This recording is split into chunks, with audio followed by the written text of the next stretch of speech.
Halo semuanya, Assalamualaikum warahmatullahi wabarakatuh.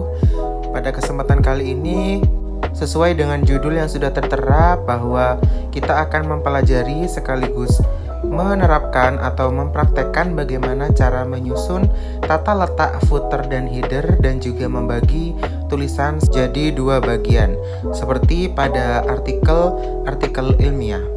Seperti yang sudah terlihat di layar bahwasannya dalam penulisan artikel ilmiah, tulisan atau isi dari artikel itu terbagi menjadi dua kolom dengan adanya footer dan juga header. Langsung saja kita masuk pada tutorialnya.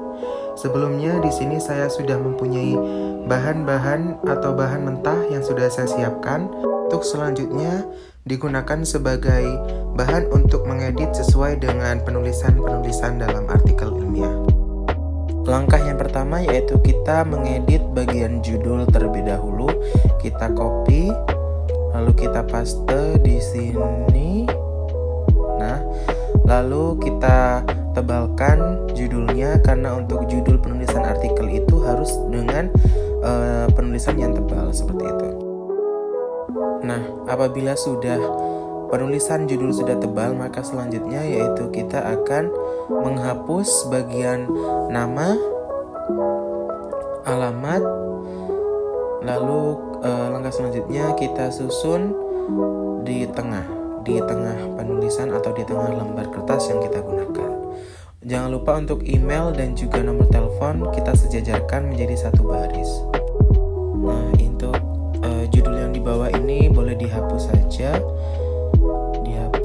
Lalu nanti masuk ke bagian penebalan subbab atau bab yang ada pada artikel.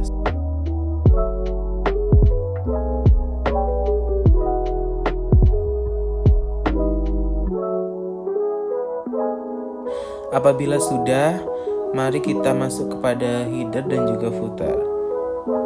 Nah, untuk caranya langsung diklik bagian paling atas sendiri 2 kali, lalu langsung otomatis akan masuk ke menu footer dan juga header. Footer itu bagian bawah dan header bagian atas. Jangan lupa untuk lembar kedua kita bedakan, kita masuk ke menu layout, bricks, lalu kita klik next page. Itu fungsinya agar header dan footer pada lembar pertama tidak terikut pada header dan footer di lembar kedua.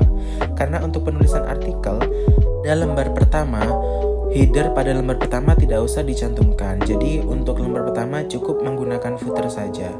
Jadi caranya kita klik link to previous. Nah, kalau sudah begini berarti nanti otomatis lembar kedua tidak akan terikut dengan settingan dari lembar yang pertama. Maksudnya settingannya dari settingan footer dan juga headernya tidak akan terikut ke lembar kedua.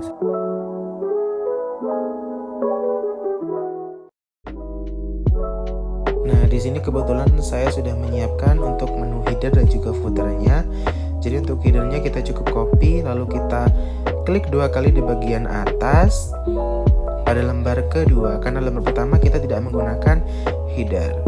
Nah, langsung kita edit saja tata letak sesuai dengan contoh yang sudah ditampilkan seperti di awal tadi. Di bold dulu atau ditebalkan, lalu diatur sedemikian rupa sehingga tata letaknya menyerupai dengan contoh yang sudah saya tampilkan di depan tadi. Dan jangan lupa untuk penulisan kata atau kalimat dengan menggunakan bahasa Inggris harus menggunakan huruf miring atau diedit sedemikian rupa sehingga tulisan bahasa Inggris tersebut menjadi miring. Hanya cukup mudah, hanya tinggal mengklik bagian menu font dan masuk atau klik bagian icon i miring yang ada pada menu pada bagian font.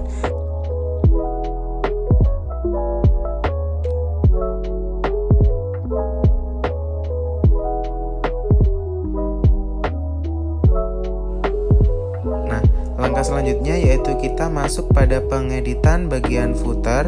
Jadi kita copy untuk kata-kata atau kalimat footer yang sudah kita siapkan.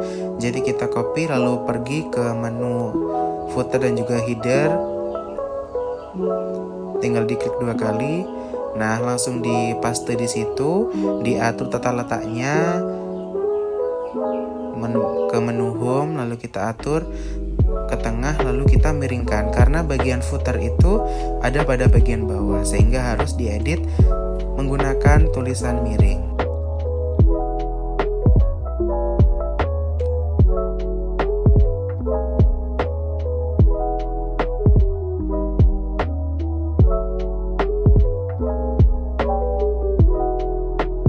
Yang sudah dijelaskan tadi, bahwasanya pada artikel yang sudah dicontohkan seperti yang tertera pada layar, bahwasanya menu artikel harus terbagi menjadi 2 kolom.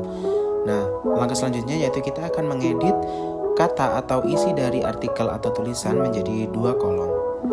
Caranya cukup di blok semuanya, lalu kita masuk ke menu layout, lalu kita pilih columns, lalu kita pilih yang 2 atau 2. Nah, otomatis tulisan atau isi dari artikel tersebut terbagi menjadi 2 kolom seperti itu. Nah, seperti itu mungkin ini hasil sementara dari coba pembuatan header dan juga footer.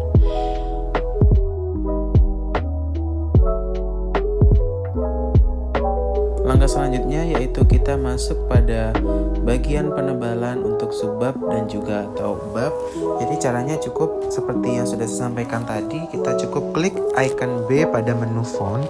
Otomatis kata dari subbab yang sudah dipilih akan berubah menjadi tebal. Nah, kita tebalkan semua subbab yang tertera pada penulisan atau tulisan yang kita buat, hingga semua subbab dan juga bab dapat ditebalkan. Langkah selanjutnya yaitu proses finishing atau pengecekan kembali dari tulisan yang sudah kita buat. Jadi apabila dirasa sudah cukup, maka selesai sudah tulisan artikel yang kita edit sesuai dengan kaidah-kaidah dalam penulisan artikel itu sendiri. Untuk yang selanjutnya kita akan masuk pada tutorial pembuatan presentasi melalui PowerPoint. Langkah pertama yang harus dilakukan adalah pemilihan desain dari presentasi yang akan kita buat.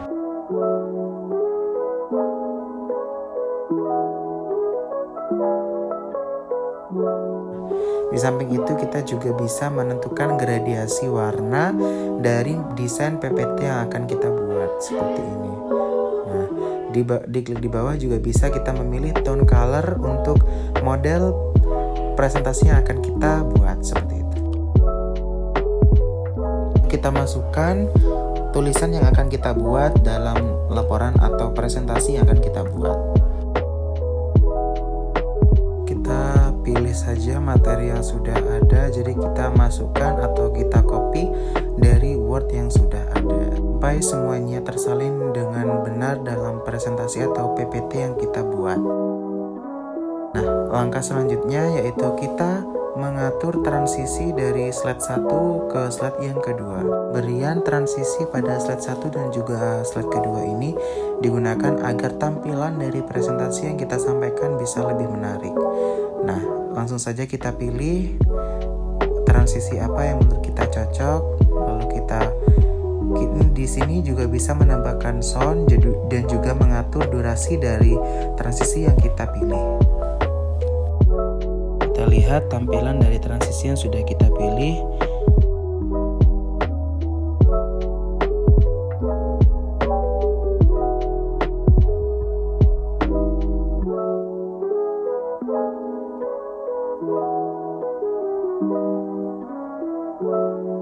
Apabila semua slide sudah diberi transisi, maka langkah selanjutnya kita memberikan efek animasi pada tulisan atau kata per kata atau kalimat per kalimat dari presentasi yang kita buat.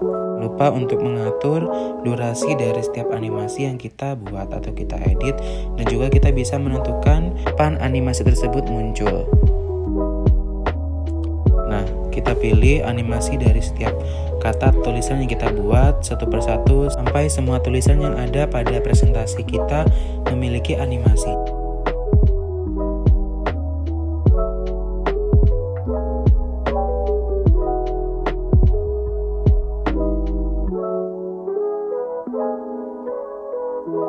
Apabila semua animasi sudah tertempel pada kalimat atau kata dalam presentasi yang kita buat, langkah selanjutnya kita cek tampilan animasi apabila kita menggunakannya saat kita presentasi.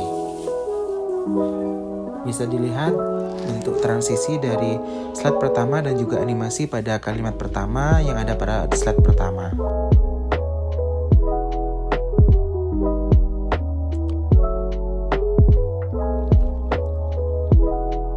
Agar tampilan dari presentasi yang kita sampaikan dapat lebih menarik, ada beberapa tips and trick untuk menambahkan animasi agar lebih menarik, yaitu kita klik animation page, lalu kita pilih tulisan-tulisan mana yang akan kita tambahkan animasi agar lebih menarik.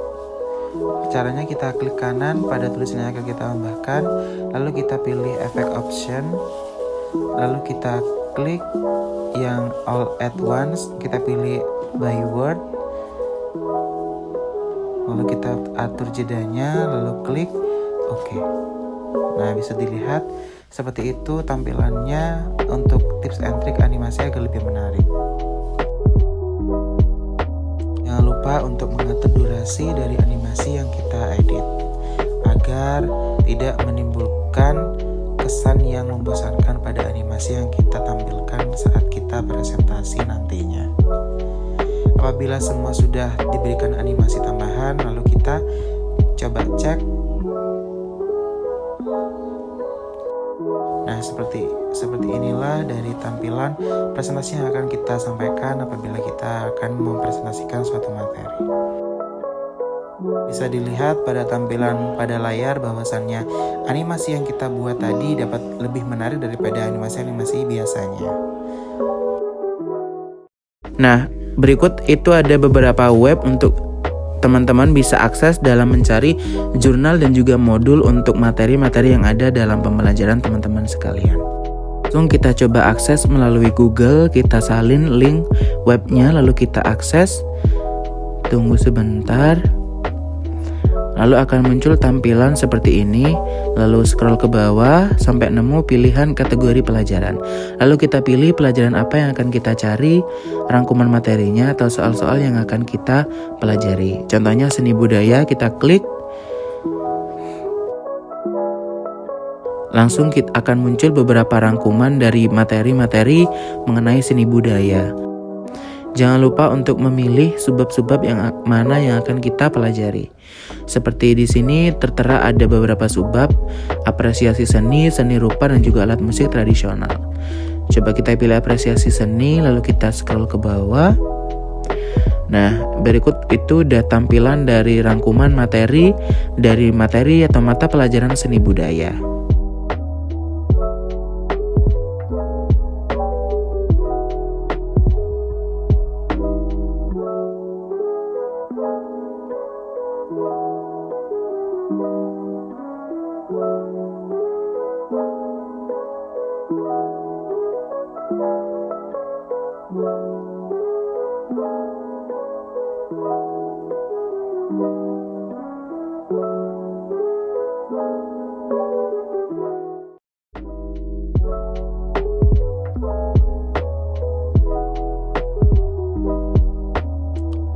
Selanjutnya kita bisa menggunakan web Google Scholar untuk mengakses modul dan juga jurnal-jurnal di mata pelajaran yang kita butuhkan.